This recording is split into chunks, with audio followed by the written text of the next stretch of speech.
Numa primeira análise, o que isso significa? Que atitude é essa tomada pelo governo Trump? O Flávio Bolsonaro acabou enxergando na Casa Branca o local ideal para fugir da realidade, né? E o Trump tirou momentaneamente o efeito master do noticiário, mas enfiou o pé frio na campanha eleitoral do Brasil. Politicamente, a classificação do PCC e do Comando Vermelho como facções terroristas é só um fetiche para disfarçar a ausência de um projeto para a área de segurança pública. Os bandidos observam essa cena e respiram aliviados. E do ponto de vista prático, o anúncio do Departamento de Estado abre brechas para intervenções militares, sanções econômicas do Trump. Além de ofender a soberania, essa novidade afeta a reputação do Brasil, afugenta investidores, e o efeito eleitoral pretendido pelo Flávio Bolsonaro, ele é duvidoso, porque fugindo do contágio do Daniel Vorcaro, o filho do Bolsonaro caiu na órbita radioativa do imperador laranja da Casa Branca. O Trump molhou o paletó para interferir em eleições alheias. Ele perdeu no Canadá, na Austrália, na Romênia, na Hungria. Se a vida ensina algo, é que a vida parece que nada ensina o bolsonarismo. Então estão mergulhando, caindo, se jogando nos braços do Trump, quando a força eleitoral do Trump parece pelo menos duvidosa, né? Então, tem efeitos políticos e efeitos práticos, Fabiola. Os políticos são duvidosos, os práticos, esses são efetivos. E nenhum deles é positivo para o Brasil. Eu queria saber agora sobre qual pode ser a resposta do Brasil. Começo com você, Josias. A gente tem aí o presidente Lula não falou ainda, né? A gente tem a fala de Celso Amorim. Até este momento não temos a fala do presidente Lula a respeito disso, a reação do governo a respeito disso. Porém, tem alguma forma de recorrer ou não? É aceitar e acabou o que o governo dos Estados Unidos fez? Hein, Josias? Não se pode aceitar o que é essa classificação das organizações criminosas brasileiras como terroristas é inaceitável. É inaceitável, em primeiro lugar, porque criminosos precisam ser combatidos, né? E vêm sendo combatidos no Brasil de forma negligente ao longo dos anos. As organizações se organizaram porque o Estado é esculhambado no Brasil. Agora, há mais recentemente iniciativas feitas em conjunto, governo federal, governos estaduais, que representaram importantes avanços no combate ao crime organizado, sobretudo aquela operação Carbono Oculto, que verificou, que detectou o uso de mecanismos da economia formal para lavar dinheiro do crime organizado. Essa operação teve um desdobramento ontem mesmo. Então, não se pode dizer que o Estado nada faz para combater o crime organizado. Por que é inaceitável a decisão do governo americano? Porque, no Brasil, a legislação antiterrorismo ela é uma coisa, a legislação que prevê punições, aliás, foi atualizada recentemente, aprovou-se uma lei antifacção no Congresso. Recentemente foi aprovada no Congresso. Elevou as punições de traficantes faccionados, elas se tornaram, essas punições, tão draconianas quanto as penas previstas na lei antiterrorismo. Mas uma coisa não se confunde com a outra, né? E nós precisamos respeitar a nossa legislação.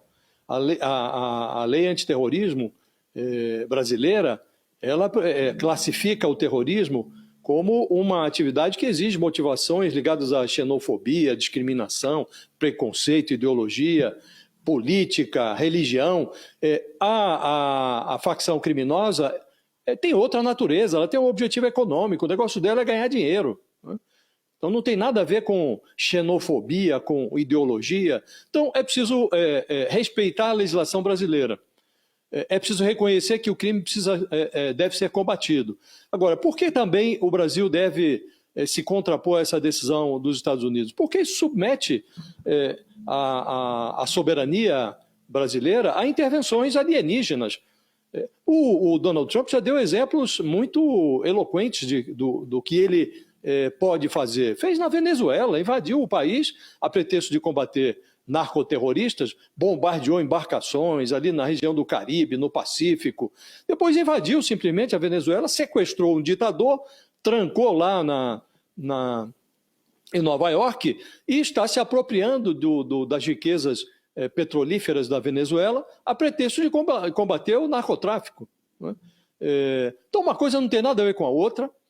É preciso considerar também, Fabiola, você perguntava há pouco, que consequências essa decisão do Departamento de Estado pode ter em relação ao Brasil.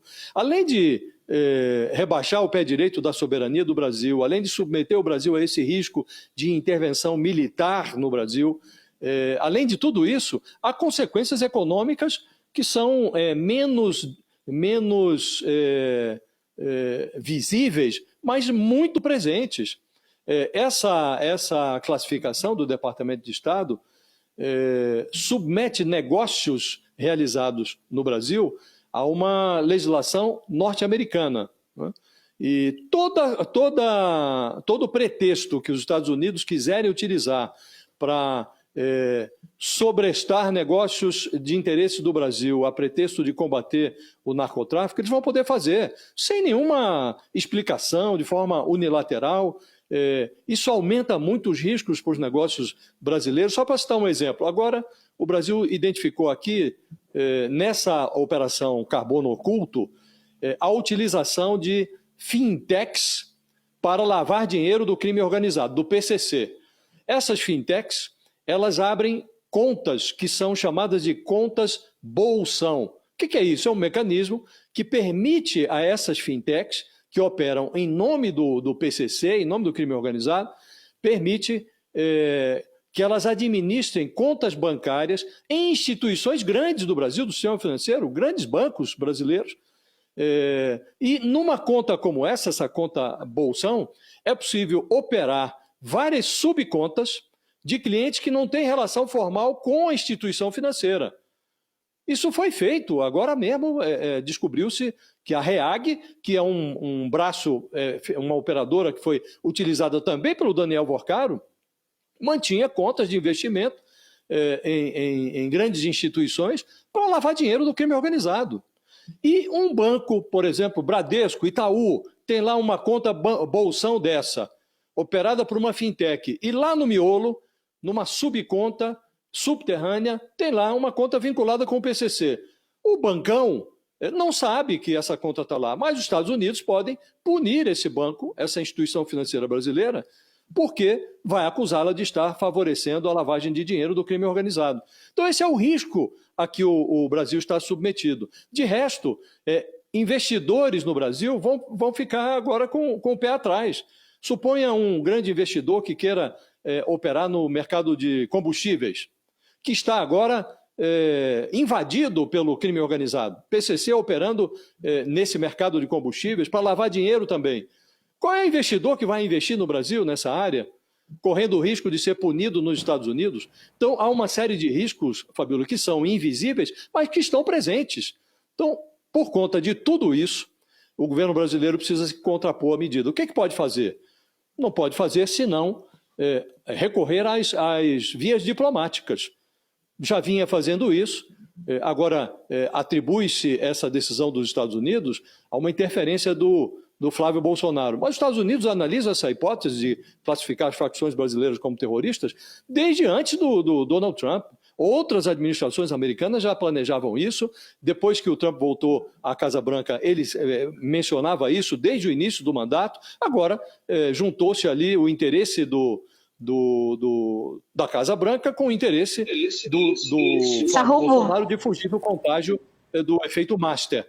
Então, atribui-se uma coisa a outra, mas esse plano já era antigo. O Brasil vinha se contrapondo a ele pelas vias diplomáticas. Não teve êxito, acabou acontecendo. Agora, não resta senão voltar a acionar a via diplomática, e o chanceler brasileiro Mauro Vieira já vinha conversando com o Marco Rubio, o chefe do Departamento de Estado americano, sobre isso, tentando convencê-lo diplomaticamente, com argumentos sólidos de que